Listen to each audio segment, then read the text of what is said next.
In the headlines, Ethiopia poised to be Africa's manufacturing hub.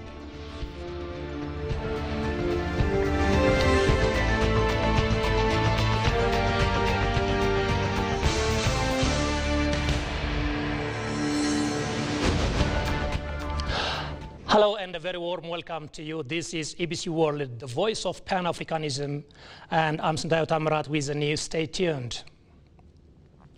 The World Bank has commended Ethiopia's bold reform efforts and reaffirmed its support for the country's economic transformation.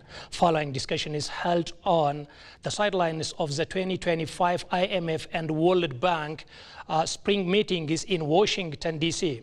In a meeting with Ethiopia's high-level delegation led by Finance Minister Ahmed Shide, acting Vice President of Eastern and Southern Africa, Amit Dar lauded the Ethiopian government's commitment to modernizing the country, stemming inflation, promoting private sector investment, and boosting productivity through its home-growing reform program.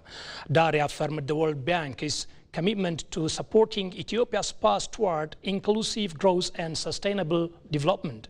The minister also outlined key priorities for future collaboration, including macro-financial resilience, FDI, energy, security, regional trade and integration, financial inclusion, and human capital development.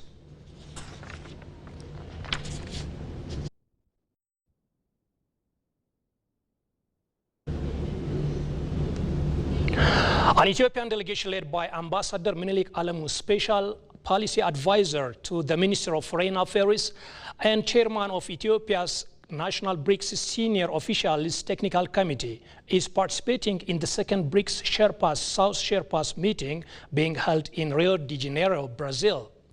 The meeting was opened by Ambassador Mauricio Carvalho Liro, Brazil's Sherpa for BRICS and Secretary for Economic and Financial Affairs at the Ministry of Foreign Affairs of Brazil. The Sherpas meeting will prepare the joint statement of ministries, the joint statement of foreign ministries that will be adopted at the first meeting of foreign ministries due to be held on April 28-29, 2025 in Rio de Janeiro.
Ethiopian Industrial Parks Corporation CEO Fisai Tagasu says Ethiopia is poised to be a major manufacturing hub in Africa given its infrastructure development.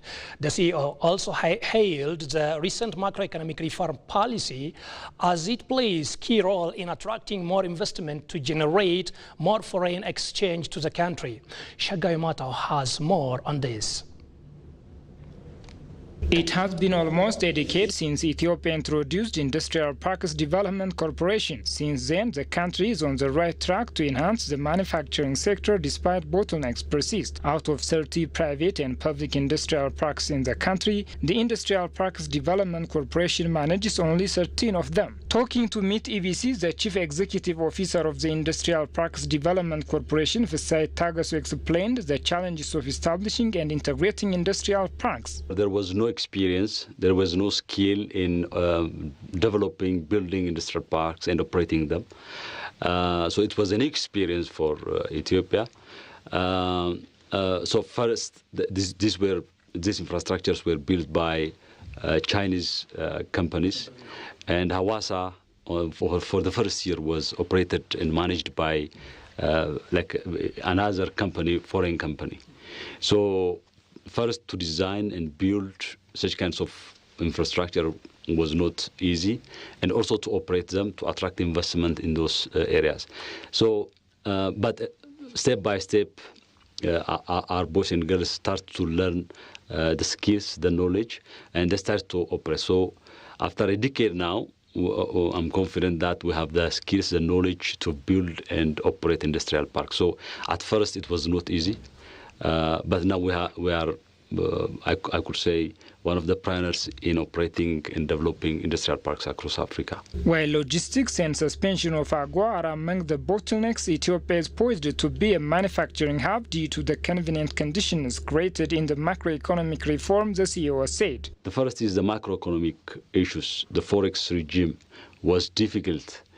There was under-invoicing in our parks because they don't want to disclose their true amount of export value because they want to hide the forex earnings.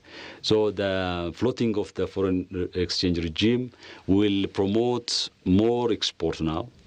And also the special economic zone proclamation is there now. So I see a good prospect in the coming years. Ethiopia will be a manufacturing hub, and also our export will grow. But before, 1 year before, it's not encouraging to manufacture in Ethiopia. The policies, they don't encourage.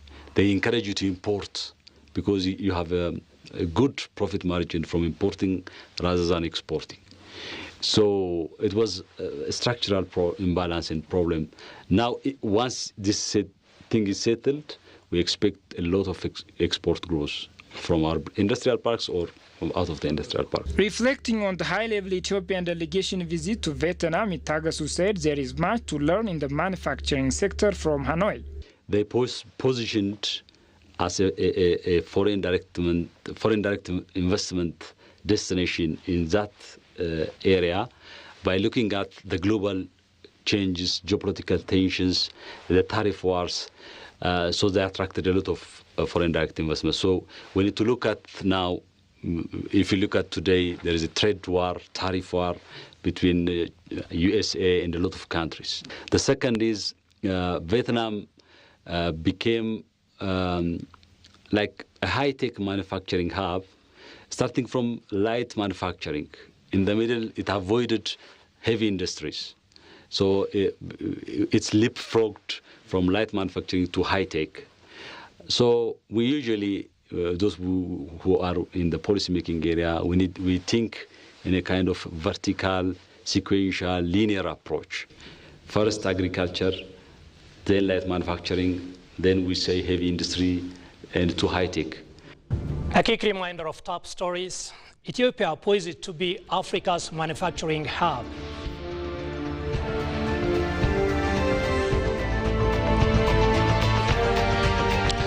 That's the news we have for today. Thank you so much for watching us. This is EBC World. Please do stay tuned with the rest of EBC World programs. Bye-bye.